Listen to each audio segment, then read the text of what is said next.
writing the rules. Ain't the fame that I'm after when paying the dues. I've been through the pain that's reflected in the attitude. Might be winning now, but the thing is that I had to lose. So go and tell me what you really want to do. And lonely at the top, cause there ain't a lot of room. Ain't no other option, it's all I ever knew. So I'ma get it poppin', you know how I'ma do. I've been down through the blood and the sweat. Guarantee you can know I'm a threat. I've been down through the blood and the sweat. And I ain't close to being done yet, I'm going all in. Yeah, I'm going all in. And I ain't close to being done yet, I'm going all in. Yeah. They know I'm going all in. What's up, gentlemen? We are live, all the way live from the Bay Area. What's up, gentlemen? It is another Tuesday. Let's have some fun tonight. How you doing, Pete? I'm good, Beto. Like, how you guys feeling? It's a victory. How you doing, Brandon? Yeah. Doing good, man. It's another day. We beat the sorry-ass Dallas Cowboys once again, so I'm happy, Even at our worst. Even at our worst. Exactly. And that's a conversation we're going to have because the reality is if they can't beat the Niners at their worst, because we're not even the best team in the NFC right now. We're beat up, we're hurt, and the Cowboys can't even beat us. Yeah, when will they? They definitely can beat a strong, fully healthy Niners. So let me ask you a question. Are the Cowboys done for this season? Will they miss the playoffs? Oh, I think so. I don't see the Cowboys. There's just no. Yes. Yeah, they're bad. They're bad. Yeah, easily. Because they can run the ball, and they can't stop the run. And when you are a one-dimensional offense, and you put all that pressure on Dak Prescott to beat you with his arm, he makes mistakes. He threw 2 interceptions on Sunday against us. And I don't think Dak is made of that piece of cloth that can win games without a running game. So, and they have a tight schedule too. So like we said from the beginning of the show, they can't beat a hurt team, Niners. How are they going to beat a good team? How are they going to beat Washington, who won? How are they going to beat the Eagles, who won? Even the Bears, they shouldn't have lost. But it's going to be interesting to watch. The only team that is on the division is the Giants, and they stink it up. So, real quick before we continue to proceed, let's go ahead and say hello to Jimmy. What's up, Jimmy? We got Jimmy in the house. We got Bebop Jones. We got Don Dodson in the house. We got 49ers Throwback. We got East Coast Red and Gold Jess. Terror Dome is in the house. Welcome, everyone. Welcome, everyone. Welcome, everyone. Appreciate it. What up, fam? So, the Niners scathed a win 30-24. Now, the Dallas Cowboys got 2 touchdowns on us. But I think that was a little bit of the Niners kind of taking their gas off the pedal on defense. They kind of I hate that preview difference, whatever they call it. Prevent. Yes, I hate that because you get a lot of garbage time points. But I do like that when we were not able to get the first down and we had to kick the ball back to Dallas with 2 minutes on the clock. And the way they scored on us twice, I don't know about you guys, but it looked pretty deemed like, oh my goodness. And the defense stepped up. It was a 4 and out, and game was over. And then the young kid, Garindo, being smart as a rookie to go down and not go into the end zone to kill that clock was pretty impressive. Was there any moments, Brandon, that you're like, oh crap, we might lose this? Or were you confident that we were going to win it? Well, after that last touchdown, which I kind of blame Jair Brown on that one, running into Treverius Ward, which made CeeDee Lamb open in the end zone. Yep. Then I was like, shit, like here we go again, right? But I think that next I think he series, ran into. Jair Brown ran into Ward, who was covering. I think CD. it was Renardo Green, wasn't it? Because Renardo Green got hurt on the play. No, it was Brown. Well, it's definitely two Niners running into each other, whoever they were, it was Brown. that gave away to that play to CeeDee Lamb. Yeah. So yeah, I mean, other than that, the defense looked great. But yeah, I was kind of worried towards the end, but once we got that last 4 and out, 3 and out, whatever you want to call it, then I was more calm. And I was like, okay, we won again. Sweet.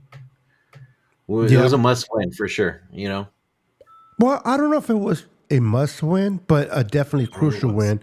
I don't think our season would have been over, but it wouldn't have been fun going into the bye 3-5 instead of 4-4. So I'm with you, Brandon. It was a at least for the fan base, it was a nice win to go in at least 500 and then get the opportunity to get some players back, which we're going to talk about a little bit later.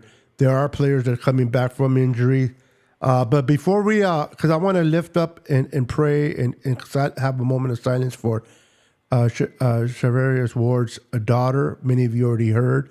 For those that haven't heard, on Monday morning, Shavarius Ward lost his daughter. She went to heaven, and she was, I believe, 2 years old. As a parent, it's, kids are not supposed to bury the parents, but the parents are not supposed to bury their kids either. And it's just a chaotic thing. And when you lose a 2-year-old of that age, it's just heartbreaking. So my heart goes out to Shavarius Ward. Let's give a moment of silence for her daughter, and then Pete will give the ball to you about the game against the Cowboys. So let's all just give a moment of silence for Shavarius Ward's daughter.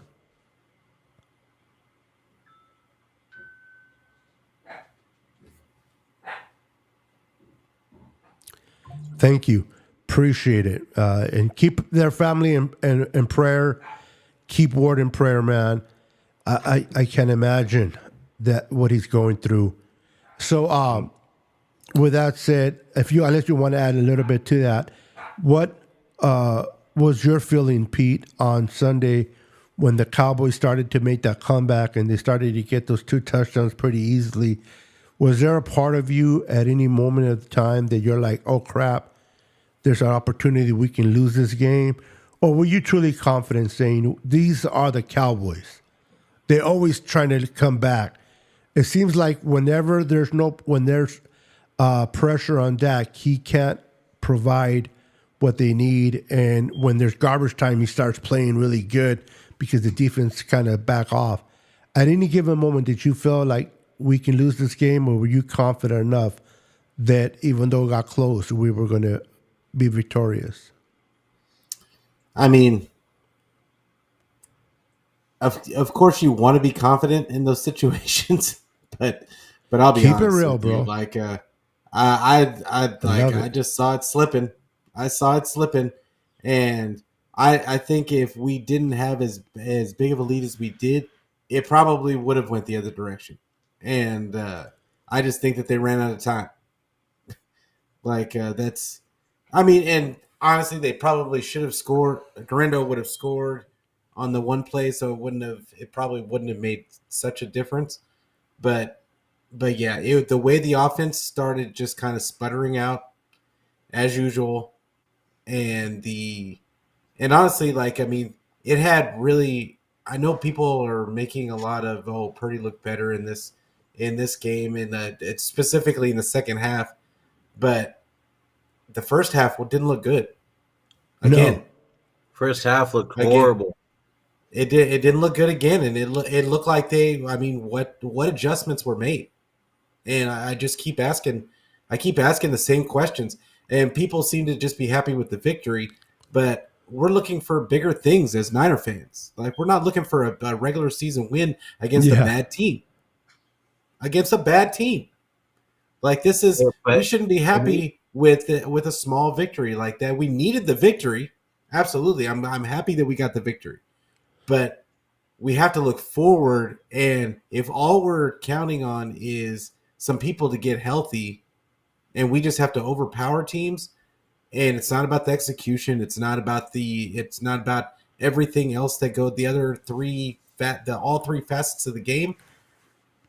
I'm not saying that I don't see. I have ultimate confidence that they will figure this out and the team will end up in the playoffs. They're probably going to get at least one win in the playoffs, and it'll look right back to where we were, and people will sit there and tell us that we're crazy forever doubting Shanny and all the other stuff.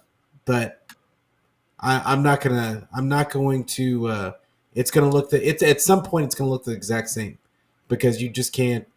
A leopard doesn't change its spots, so it is what it is. It's going to come back. Pete, but don't you think that they made the adjustments in the second half? Not that they didn't make it. Well, the adjustment was that Mason got hurt. Mason got hurt, and Garendo got in, and all of a sudden started gashing him with the speed. Like that was the real adjustment that I saw. Yeah, like Purdy started hitting guys, but I mean that was the other part of it too. Is just Purdy just started making better throws. I don't know that it was so much an adjustment. I know that Trayvon Diggs was saying that they adjusted, but I mean that's really just kind of saving face, to be honest. Like what are we talking about? I saw a lot of people on Twitter talking about, oh, you don't know anything about Shanny if you were questioning Shanny or asking for him to get fired. And not that I want Shanny fired, but but just because we beat a bad team, I mean, what are we doing? Is that what we're grading Shanny's job on? Is a win against the Cowboys? Yeah, I know a win is a win, guys. I know a win is a win, and you got to take it. But I'm with you, Pete and Brandon.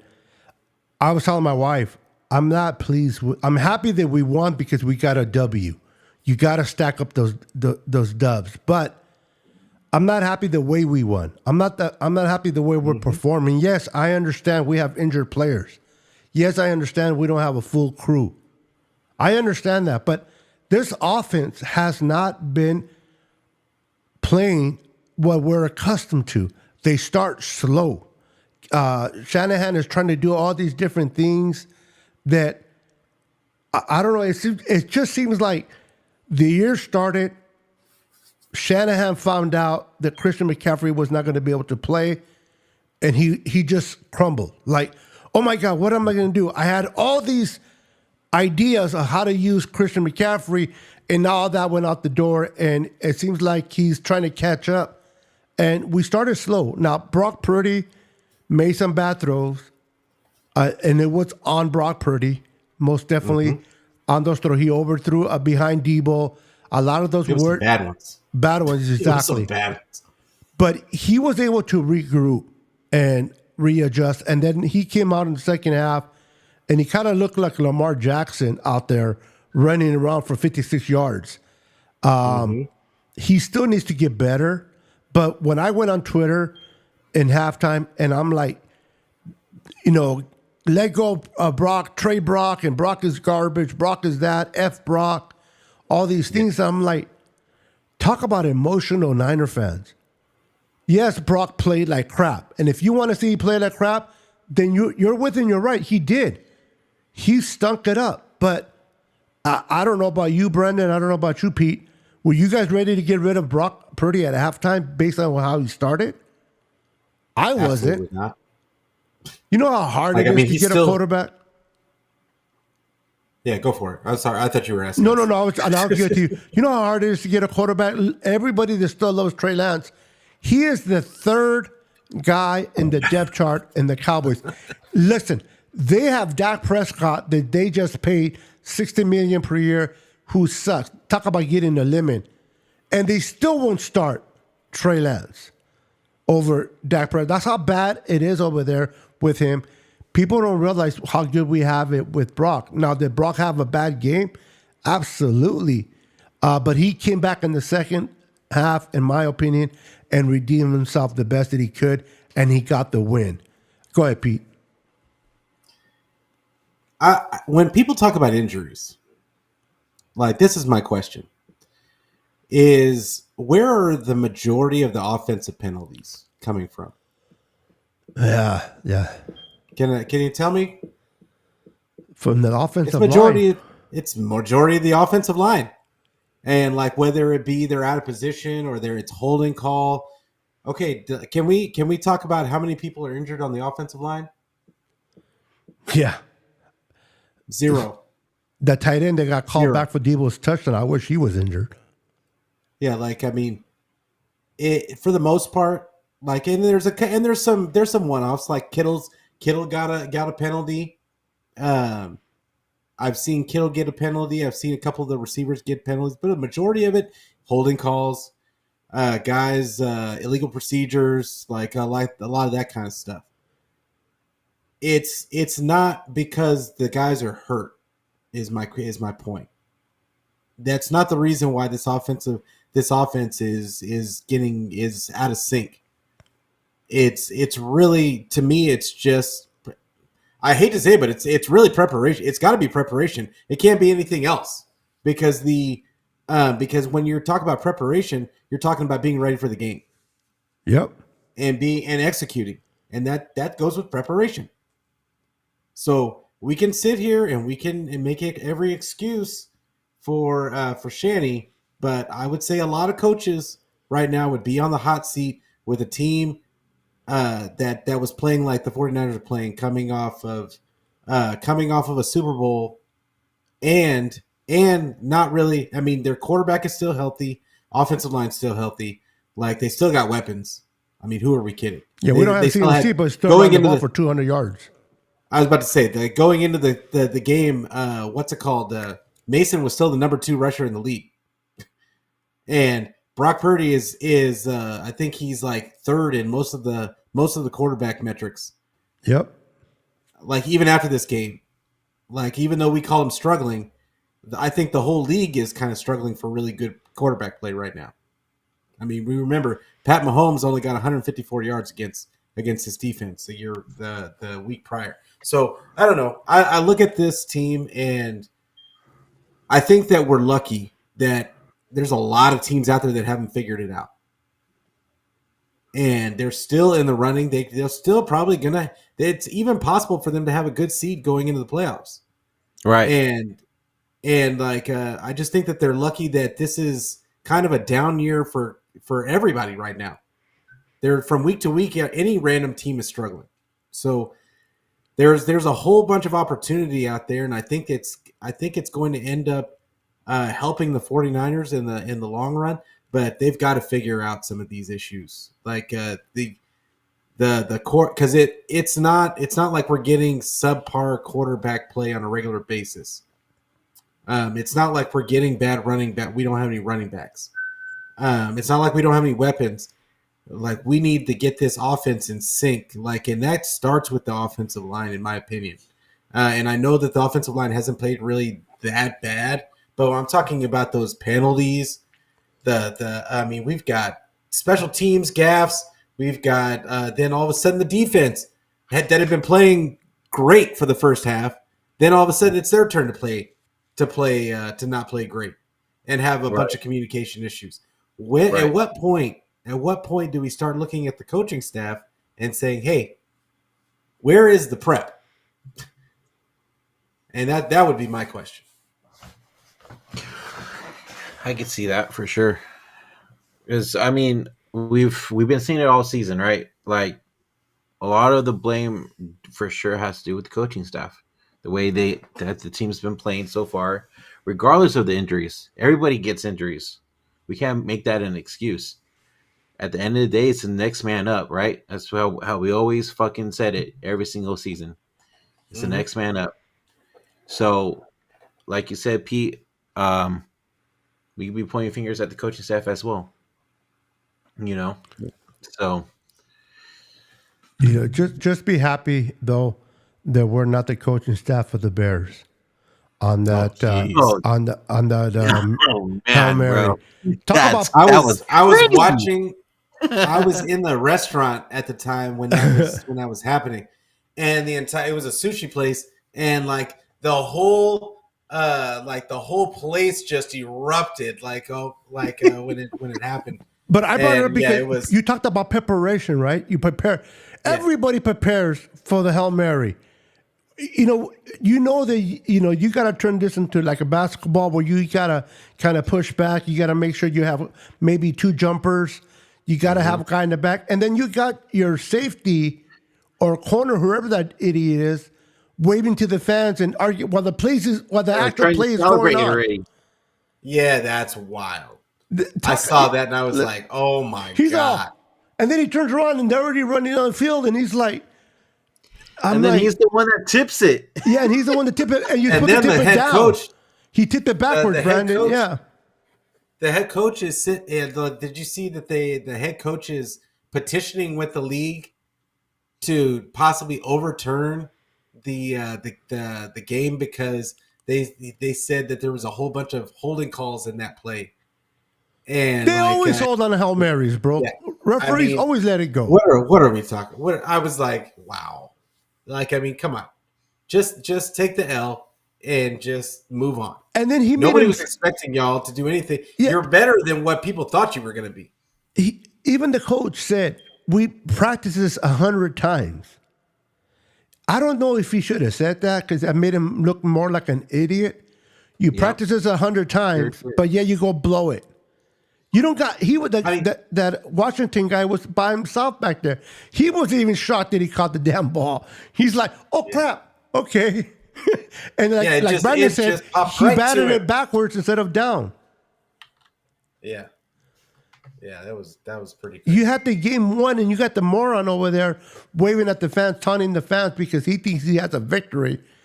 People forgot to remind him, or need to remind him, game ain't over until the clock says 0. And this is a very important part for players to realize anything can happen. So congratulations to the Commanders.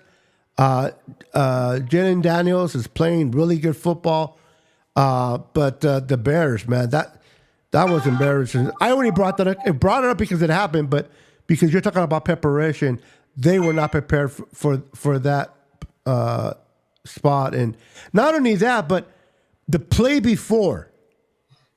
That play before that Hail Mary, they had everybody all the way down. And they let the middle of the field open. The receiver of the Commanders caught the ball all by himself. Nobody near him. And then they had a spy on the quarterback. On the Hail Mary. On the Hail Mary throw, you have a spy. Why would you have a spy on a Hail Mary? That doesn't make much sense. You think he's really going to run all those yards? He gonna run it? Yeah, bro, come on. I was shocked that Jaden Daniels has a cannon. Oh yeah, He threw that from the 35. Yeah. From his own 35. Like that was a perfectly thrown Hail Mary. Mm-hmm. But yeah. Yeah, I mean, quarterbacks are going to have time because they're always rush 3. On a Hail Mary, you're always going to rush 3. You're never going to blitz because you don't want to. You need as many players in the back end as possible. You're not going to risk that. But when you had a spy, and I'm looking at the video, and I'm like, what are these guys thinking? I mean, they gave that a game away to Washington, but Washington deserved it. They won it. They're 6-2. The Bears are 4-3. But enough of them. I just wanted to bring that up because I was wild for what happened on Sunday. But back to the Niners. The Niners are 4-4 going into the bye. A much needed bye. We're going to get some troops back. Hopefully we're getting CMC back. Hopefully we'll get Greenlaw back eventually. I'm going to start with you, Brandon, and I'll give it to Pete. Do you think this was the question I was going to ask you too? if they bring CMC back after the bye, do you think because of his ability of football, do you think he just takes off to where he left off? Or do you think it's going to take him a game or two or three to kind of adapt back to football? I'll say that once we get CMC back, I think it's going to take at least maybe a game or two for him to get back into the groove and everything. But CMC is not the only one that we're going to be getting back after the bye as well. It's not going to be week 10, but maybe week 11, week 12, we get Dre Greenlaw back. So we're getting a couple players back for sure from injury. And so I'm kind of going to reverse the question to you, Beto, and ask you this. It's going to be a different question, but it has to do with CMC. CMC coming back, does this juice up the 49ers offense again? Or not again, but like just in general. I know what I hope so. I really do. I hope so. But bring some energy to that offense, and hopefully that red zone issue that we have, fixes itself with the presence of seeing.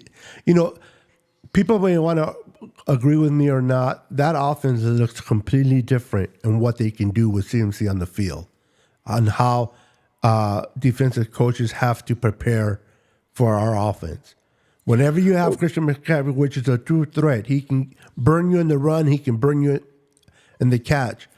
Well, especially because Kyle plans around CMC like he does with Devo. Yeah, he straight plans around. I hope he brings the Spire, the throwback. I hope the Niners I think the Niners are going to sit there and reset. This is at least my hopes, that they're going to reset everything. Kyle's going to have to evaluate what has been working, what hasn't, make the second half of season adjustments. And then now that we have CMC, as long as he stays healthy and doesn't re-injure himself, we should have to make a good run at this. Listen, when Greenlaw comes back, whether it's week 11, week 12, if we can get into the playoffs with a fresh Greenlaw. Now, Greenlaw has to play the way we custom of him playing, not like a different type of player because of the injury. If he can be the Greenlaw of old, and then you get CMC, who also has no mileage this season so far, and we get into the playoffs, that's a good thing for us to have fresh legs in CMC and fresh legs for Greenlaw. Pete, the question that Brandon asked me, I want to kind of switch it over to you. If CMC comes back, do you think the offense kind of puts it into another gear, or they're kind of remain the same? I don't think it'll be the same. I think that what's going to happen is all of a sudden, magically, the offense is going to open up, and because Kyle's going to play, he's going to start calling plays completely differently, like he's got CMC in the game, and I think that that's part of the problem right now, is that instead of just calling the plays, regardless of who's in who's there, he's calling plays specifically with CMC in mind, and and also don't think that it doesn't factor into it that Brock is actually going to throw it to him when he's open, because our running backs have been open like crazy all season long. And Brock's just not throwing him the ball, and I don't know if that's because he's being told not to. I don't know if that's because he doesn't have as much trust that they can get the first down. I don't know what it is, but CMC is not a unicorn. I don't understand the whole point of having these guys. It was the same thing when before we had CMC. We never threw to our running backs. Yep. Nope. We never threw to our running backs. And I don't get that whole premise.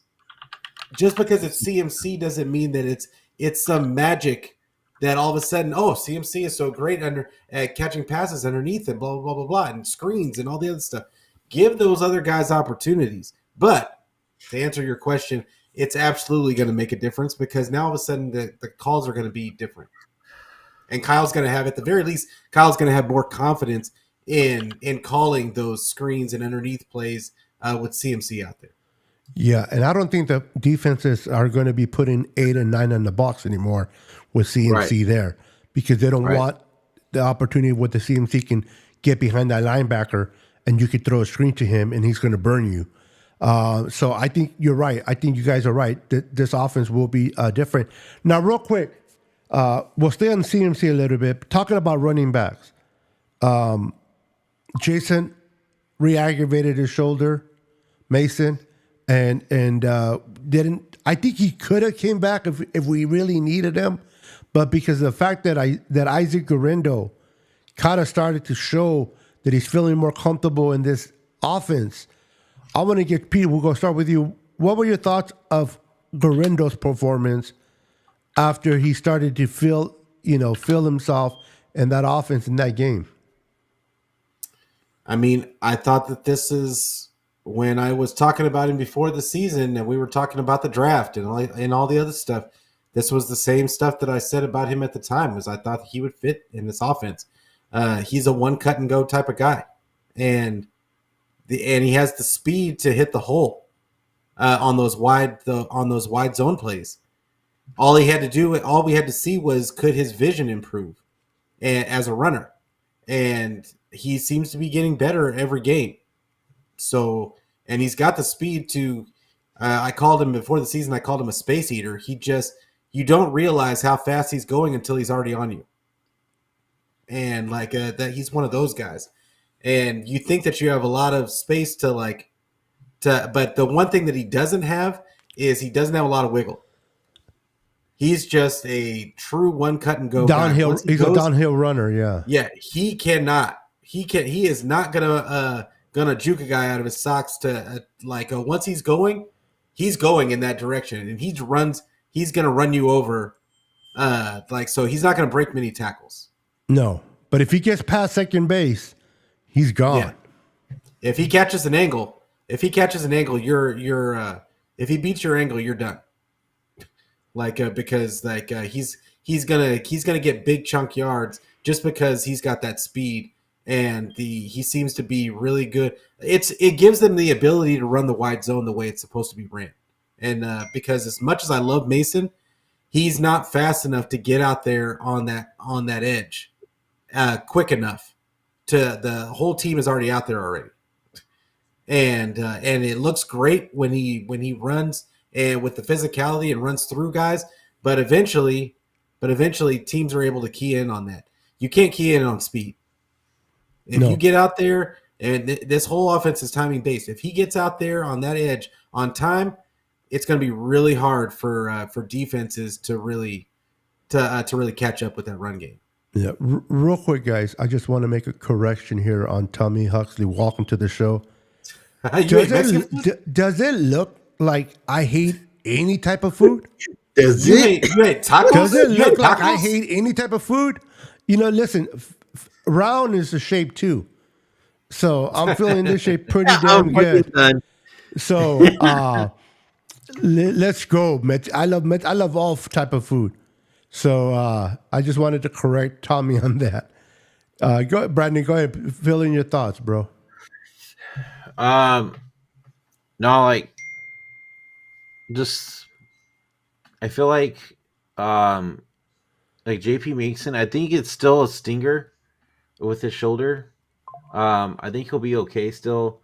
But don't get me wrong, I love JP Mason, but just the way Isaac Guerrero runs the ball and finds the holes to just go and take off, I would love to see him more out there, to be honest with you. Yeah, he's fast. Well, he just has to find that hole. Well, the hole has to kind of open up for him, or he has to make the right cut. And if that cut that he makes is the right one, and he gets past the linebackers, he's gone. Because that secondary is not going to stop him. I don't know why we're talking. If CMC is starting, that's the last we've seen of both of these guys. But what I'm saying, I don't think. I was trying to hype everything up to mention that too, Pete. But you're right. I don't know. Mason, you might see him a little bit, but Isaac, gone. Here's my thing though. Here's my thing. Kyle is not going to use CMC a full goal the first couple weeks. Yes, he is. Yeah, I he don't is. think so. I don't think he will. As Did long as you remember- I CMC think says, "Give me the ball." Wait. Ease him in. Do you remember? Do you There you remember go. when CMC first got on the team? Hadn't even had a week of practice. Yeah, but that's when and was he healthy. forced him on the field. Yeah. The dude can be on crutches, bro, and they're going to throw him the ball. Because, like we mentioned earlier, Kyle just don't care. he game plans.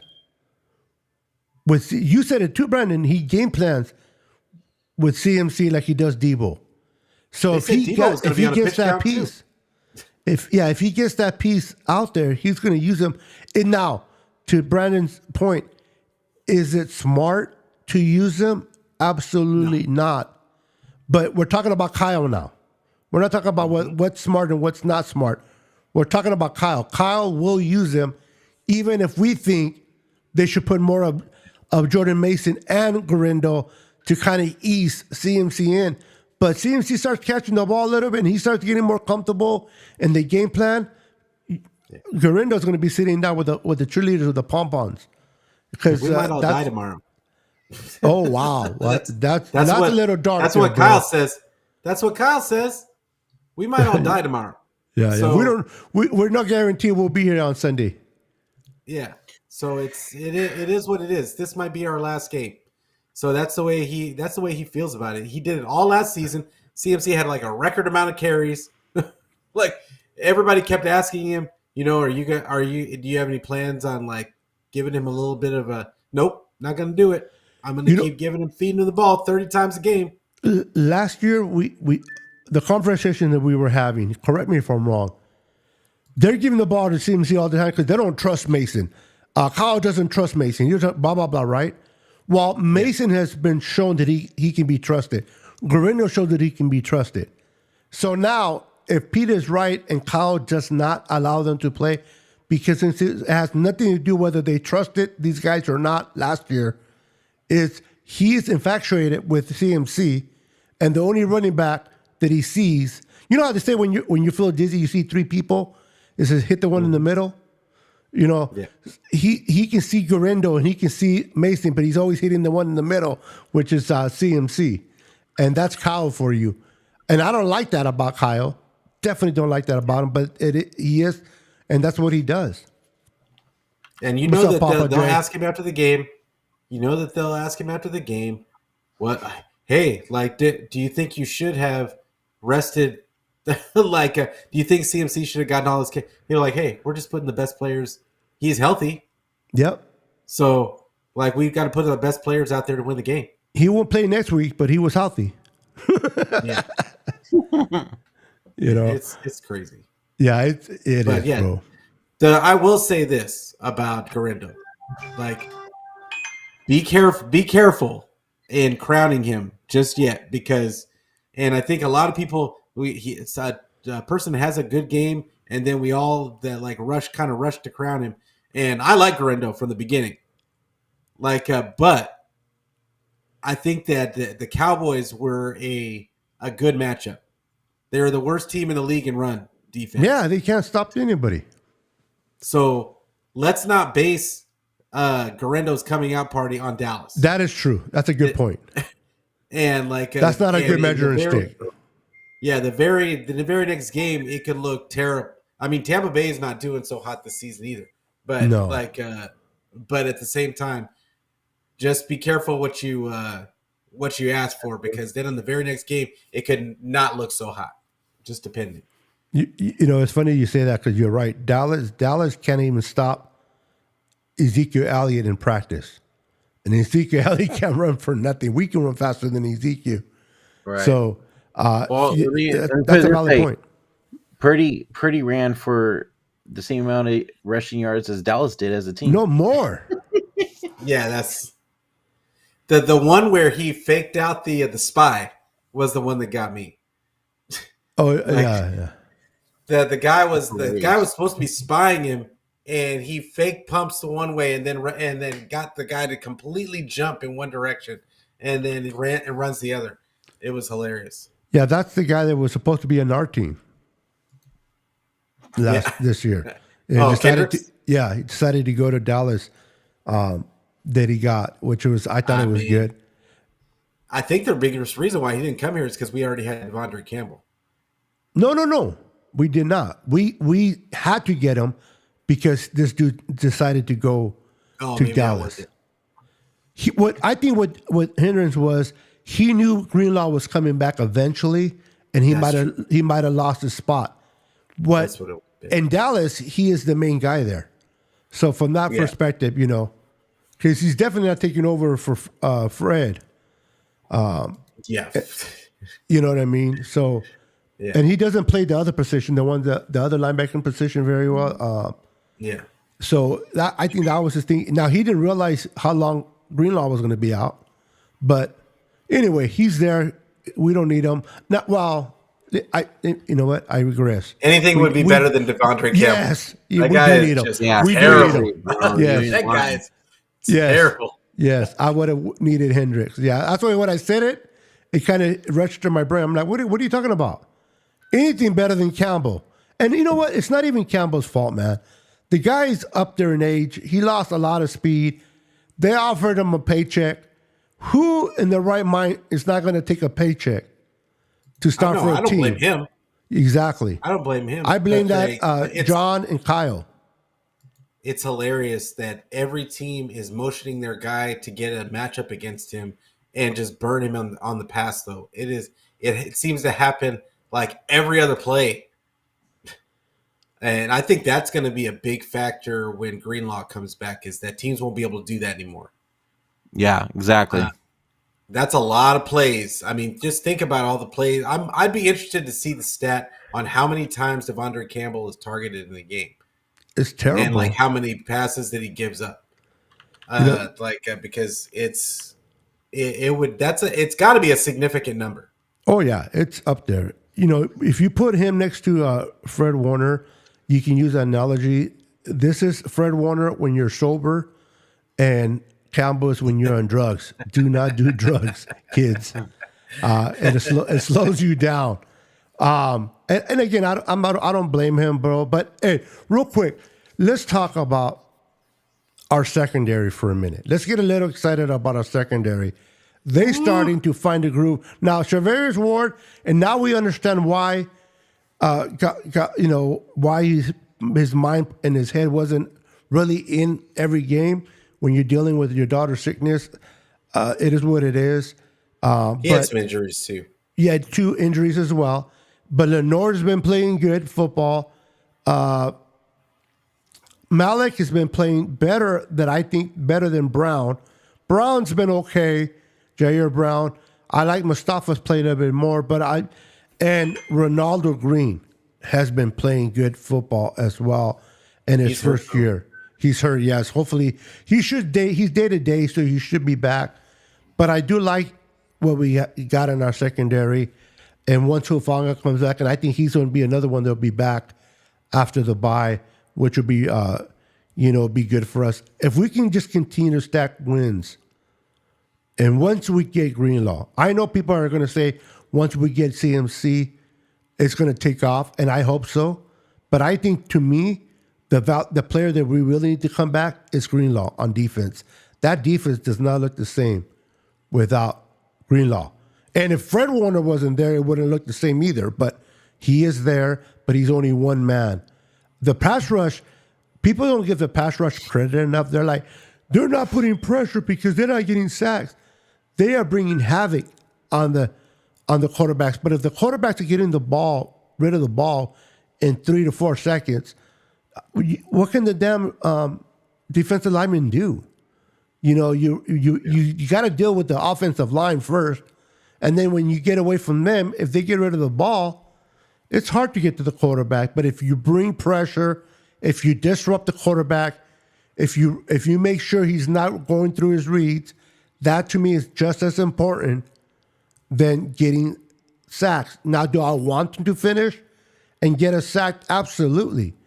But I want to see pressure. Now, so I don't think the defensive line, has been getting the proper respect this season. They're saying that they're terrible.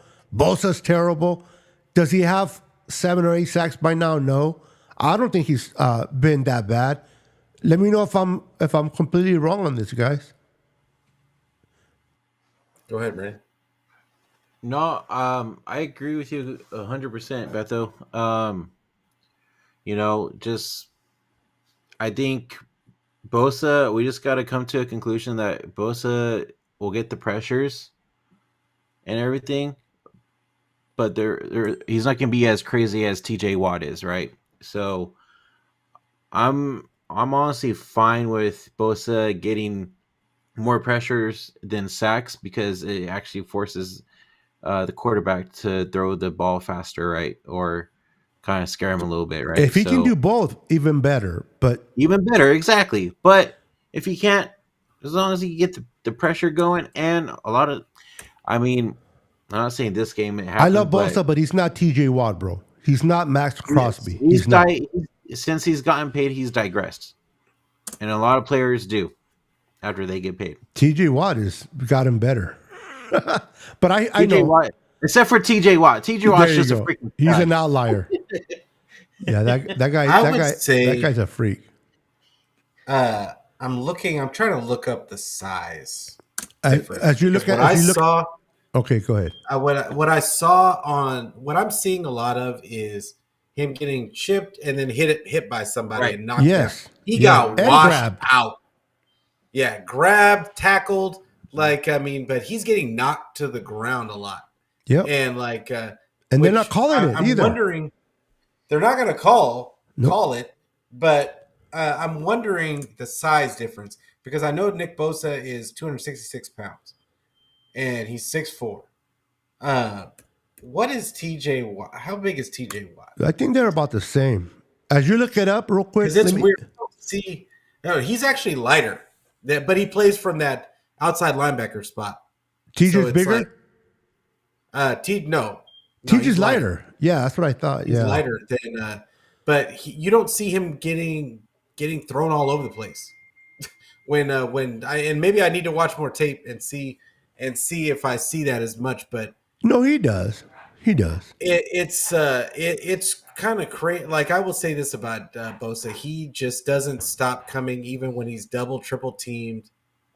And I know that a lot of people sit there and question this amount of sacks, but I feel like when we play teams, they speed up their release time. Yes. Just because, regardless, they're getting the ball out quicker because they know that they don't have time. And you would think that would be the same thing for TJ Watt, but I really can't explain it. I'll be honest with you. But I do see Bosa get stoned a lot. And he does get by guys. Bosa is a great player, but I do see him get stonewalled quite a bit. Whatever the reason is, he's not always. He doesn't affect a game like TJ Watt does, in my mind. Or a guy, Max Crosby, or the what's the guy for the Browns? Garrett, Myles Garrett. Yeah, Myles Garrett. Did you see his costume? By the way, no, I didn't. He came in as a Terminator. It was pretty clean. It was a clean costume as he was walking in, and he has the height, so it was definitely a clean costume. No, I'm with you. Bosa gets chipped out a lot. He is great. I love that he's on here. Would I want TJ Watt? Absolutely, but I'm happy with Bosa. We've been getting some great play from Collins. We've been getting some great play from Jordan Elliott, which has been great. These guys are pulling the weight, and I don't know what it is with opposite of Bosa when it comes to the Niners, but Leonard Floyd has kind of not been the Leonard Floyd that we were hoping we would get when he was in Buffalo. He still does his thing, but he's not bringing the havoc that we're accustomed to see him do at other teams. So hopefully that'll step up. But I think once Greenlaw comes back, it's going to be a completely different defense. People don't realize how bad of a play Campbell does and how he gets burned a lot. And once we get Greenlaw, now this will be if we get Greenlaw to the best of his ability. Because if he's not the same man that got hurt, that's going to be a whole different conversation. But if he can play to as close as to what he was playing last year before getting hurt, because if you guys don't remember, Travis Kelce was being shut down in the Super Bowl. He was being so frustrated that he was beating up on his head coach on the sideline because he couldn't get away from Greenlaw. Once Greenlaw went out and they brought in the other linebacker that is somewhere else now, Kelce just became a freaking MVP of the game. You know what I mean? So we'll see. What's up, TL? Welcome. We got Papa J that walked in. Bebop has popped in. David McNiner has popped in. Tim Diaz. What up, McNiner? And Chemo. Now, Chemo had a question. Let me answer this quick question for you, for him. I'm gonna answer this for anybody. DeForest Buckner is not coming back to the Niners. Okay? It's like going back to your ex. It happens. Okay? But if you already know how your ex is, I'm like, what are you doing? Then him and the Niners left in bad terms. He wanted more money. The Niners didn't pay him. He felt that he didn't get paid what he was worth. I don't see him coming back to the Niners. I really don't. Yeah. When it comes to Kendrick Bourne, I don't want him back. I don't know about you guys. He's always hurt. He's always hurt. Yeah. He's people compare him a lot to Juwan Jennings. Juwan Jennings is a freaking Pro Bowler next to Bourne. And he would have been Super Bowl MVP last year. Yes, he would have. Yeah, so neither of these players are coming. Now, which one is more realistic? Kendrick Bourne. Absolutely. If you tell me that one is coming, I will say Kendrick Bourne. Do I want him? I don't. But not DeForest Buckner. I don't think they're going to go and get another wide receiver now. No, I'm with you. They're not. Based on what we saw this last game, the rookies looked pretty decent. From what I agree. They look pretty good. Talk about the rookie. Finally, we got a jet sweep with Pearsall. And it looked nice. Nice. Phenomenal. We got a chance to. I don't think anybody planned on. Let's go. The Yak boys are coming back. The Yak guys. Like it. What was crazy, and we got to mention it. Chris Collinsworth, his comment about Ricky Pearsall's speed. Like what? I don't understand. He just did a jet sweep. I watched that game on mute, bro. So you got to tell me. I don't listen to that fool. Yeah, he's running by the defense, and Chris Collinsworth says, "Oh, they got this guy, Ricky Pearsall, and he's not the fastest, and he's not the this, and he's not the that." But it's like, what are you trying to say? That dude hates the Niners with a passion, bro. Yeah, it was just weird. It was weird, but Pearsall got a chance to show off the athleticism. He actually ran a couple of really nice routes in that game. And then Cowing, I think, runs pretty good routes himself.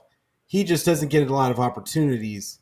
But to be in the pass game that much, I don't know what that's about. Like, how Kyle is.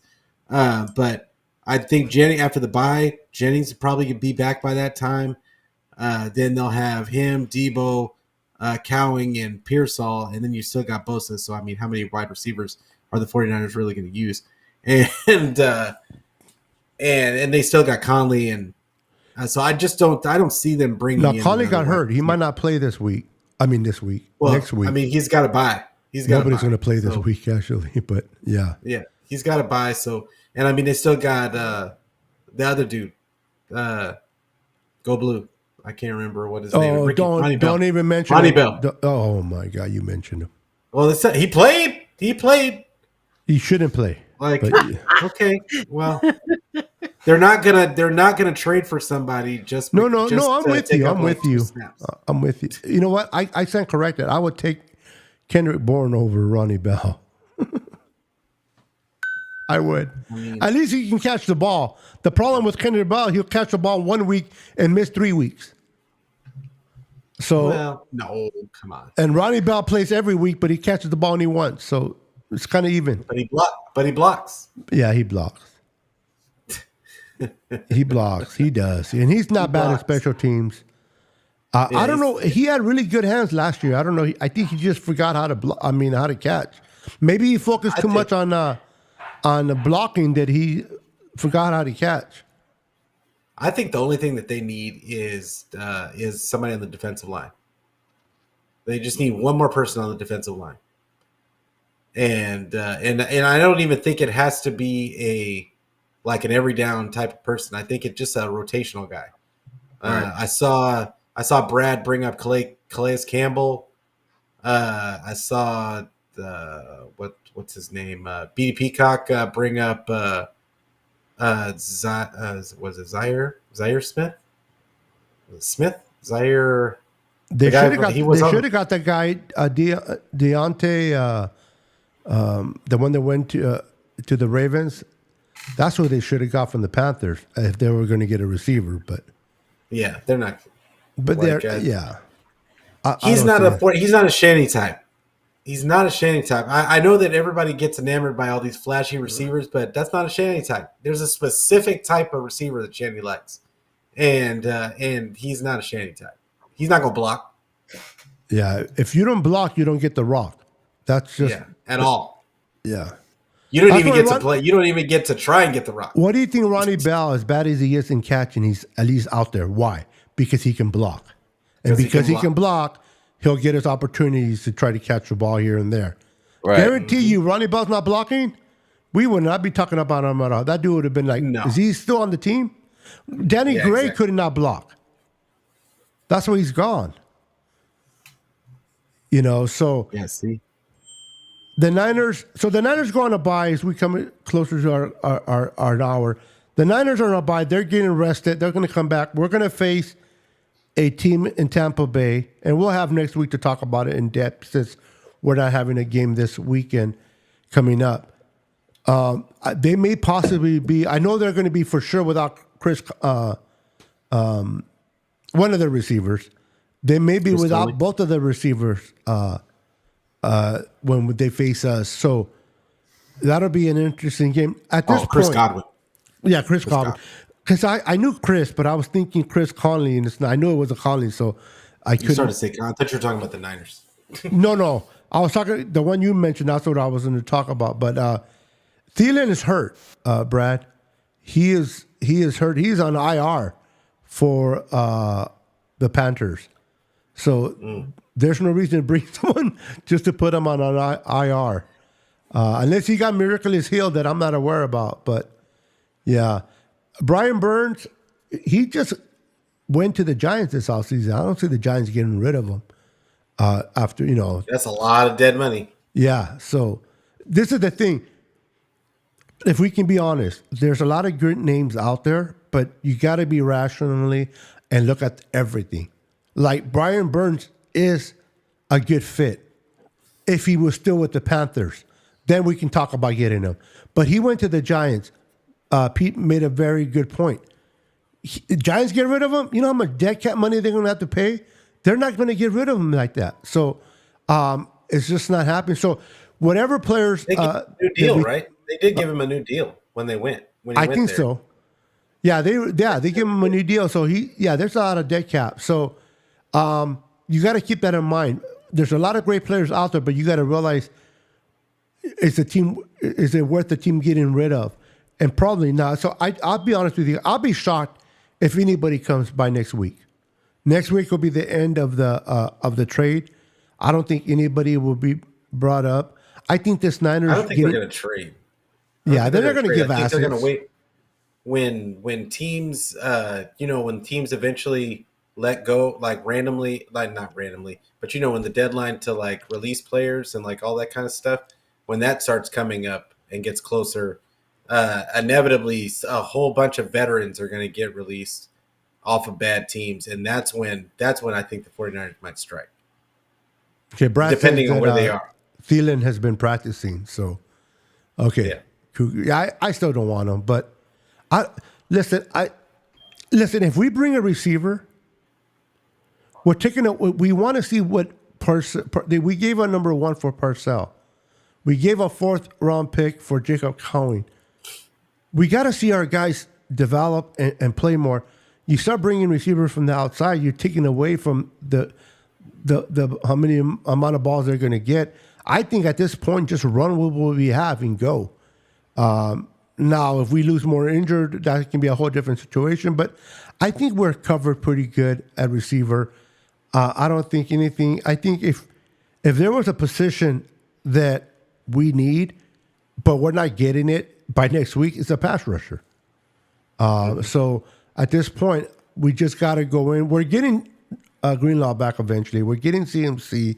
We're getting Hufanga. We're getting Juwan Jennings. This team will be okay. And once Christian McCaffrey is on the line and our offense turns it around and helps out the defense, then we might be talking a different story in about 5 weeks from now. So we have to be patient. I understand we're 4-4, but things can change with Christian McCaffrey on the offense.